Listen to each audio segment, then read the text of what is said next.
setiap amal-amal yang sudah kita kerjakan, kita berdoa kepada Allah. Mudah-mudahan amal-amal kebaikan kita yang sudah kita amalkan selama ini dan mulai ibadah kita pada pagi hari ini, mudah-mudahan semuanya itu senantiasa mendapatkan keridhaan Allah Subhanahu wa Ta'ala. Kita teruskan kajian kita dalam kaji kitab Riyadhus Shalihin. Kita sampai kepada bab tentang boleh minum dengan wadah apa saja asal suci. Ini topiknya.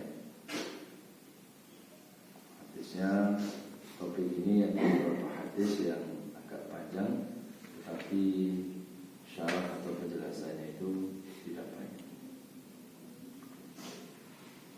Yang pertama, bab ini hadis diriwayatkan oleh Bukhari dan Muslim.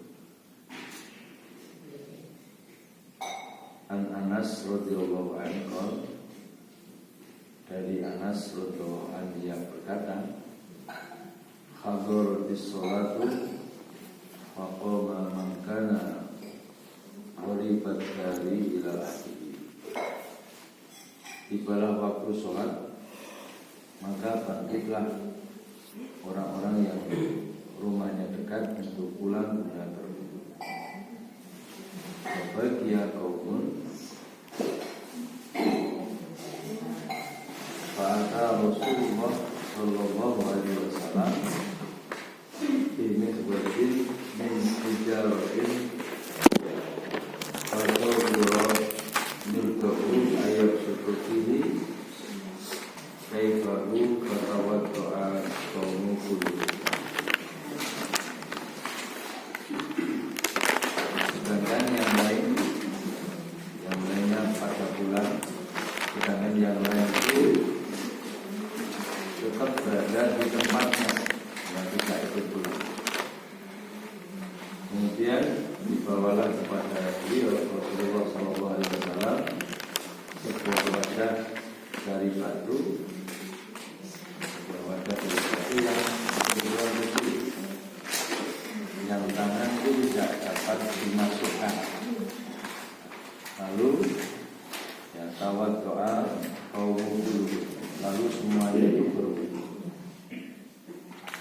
Jika bertanya berapa jumlah kalian, qalu kam kuntum, berapa jumlah kalian? Qala samanina wa ziyada, 80-an lebih. Mutafaqun alaihi. Kemudian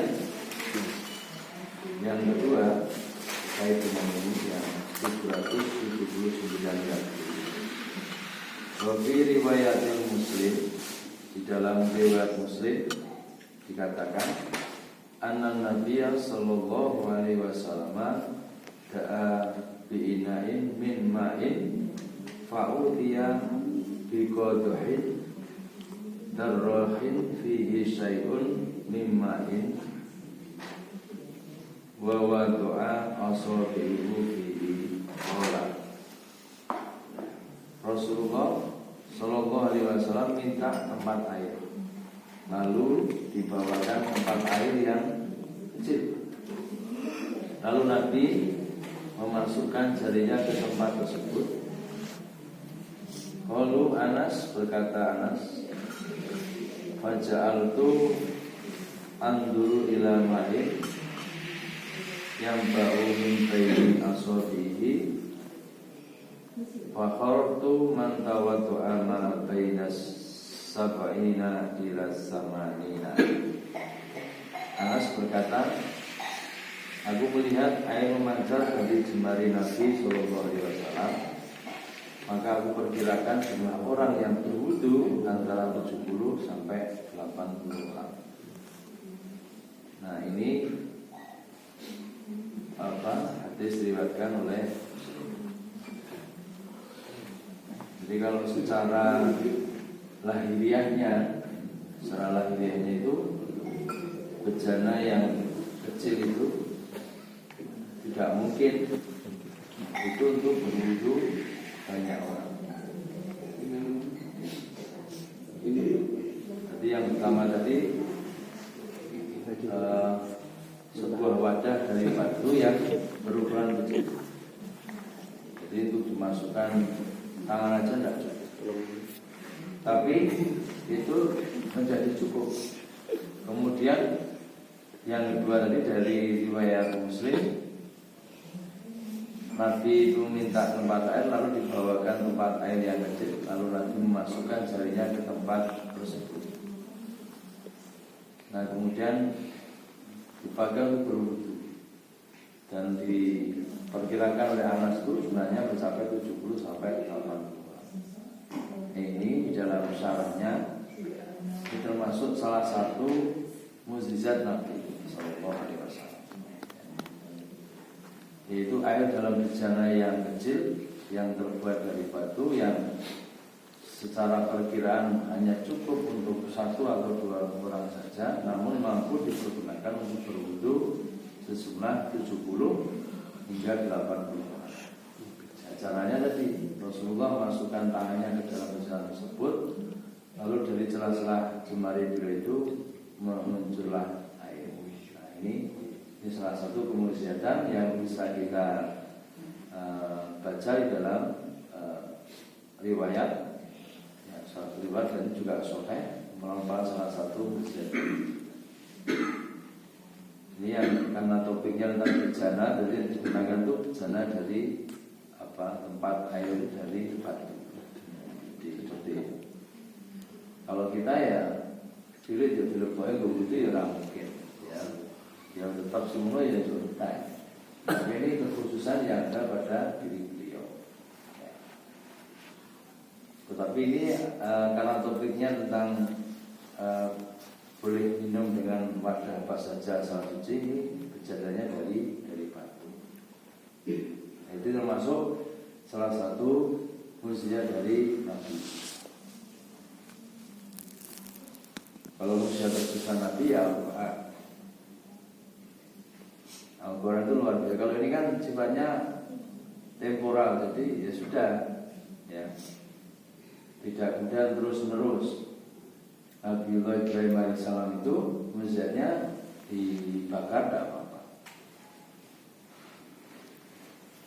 Nabi Musa itu bisa membelah lautan, apalagi Nabi Isa itu bisa menghidupkan orang yang mati. Kalau Rasulullah itu mukjizatnya Al-Quran itu sepanjang zaman sampai akhir zaman, terus menerus. Nah, bedanya itu hebatnya. Al-Quran itu kan tidak temporal, tidak terus selesai. Kalau mukjizatnya biasanya kan untuk menunjukkan kekuasaan Allah, tapi Rasulullah itu dengan Al-Quran itu ini sepanjang terus. Bahkan saat beliau sudah wafat ribuan tahun, ya 1500 tahunan misalnya, itu masih terus sampai akhirnya. Itu hebatnya Al-Quran itu. Jadi tidak hanya sekilas, tapi itu menunjukkan bahwa Al-Quran itu hal yang luar biasa. Sampai sekarang terjaga isinya, kan tidak ada kitab yang seperti itu. Dan itu kalau secara sains dan teknologi pun banyak diungkap, baru sekarang ini kemudian muncul bahwa ternyata benar bagaimana tata surya, ya itu dengan segala isinya, peredarannya dan sebagainya itu dikurang. Dan juga hal yang lain termasuk mencangkut masalah kehidupan, itu nggak apa-apa. Nah, kalau dalam sifatnya yang temporal, ya saat-saat tertentu saja, nah masuk di dalamnya adalah ini. Nah, karena memang air sulit, nah kemudian dikeluarkan Rasulullah itu berjalan dari air yang kecil, nah, itu karena tidak cukup tapi dimasukkan. Tapi tidak yang kemudian bisa kita ambil pelajaran itu tidak langsung begini, tapi ditutupi, bukan sulap-sulapan itu enggak, ya, tidak. Kemudian inilah satu kemujizatan. Apa yang dikerjakan beliau itu tidak mungkin itu dari hawa nafsunya, semuanya atas bimbingan wahyu. Nah, sebelum dilanjutkan monggo diminum dulu.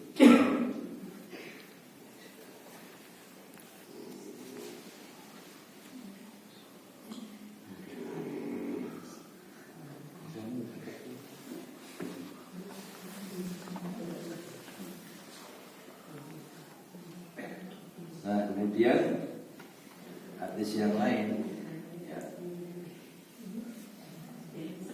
Wa an Abdullah bin Zaid radhiyallahu anhu qol, dari Abdullah bin Zaid radhiyallahu anhu yang berkata, Atana Nabi sallallahu alaihi wasallam fa akhrajna lahu ma'an fi naurin min sofrin wa tawaddu'a. Pernah Rasulullah SAW datang kepada kami, lalu kami mengeluarkan untuknya itu bejana dari kuningan. Lalu beliau berwudu dengan air dari bejana itu. Jadi ini kuningan. Sofrin ya, dari kuningan. Jadi boleh berwudu atau minum air dari bejana kuningan dan sejenisnya. Jadi kalau kita nggak punya ya, apa yang punya?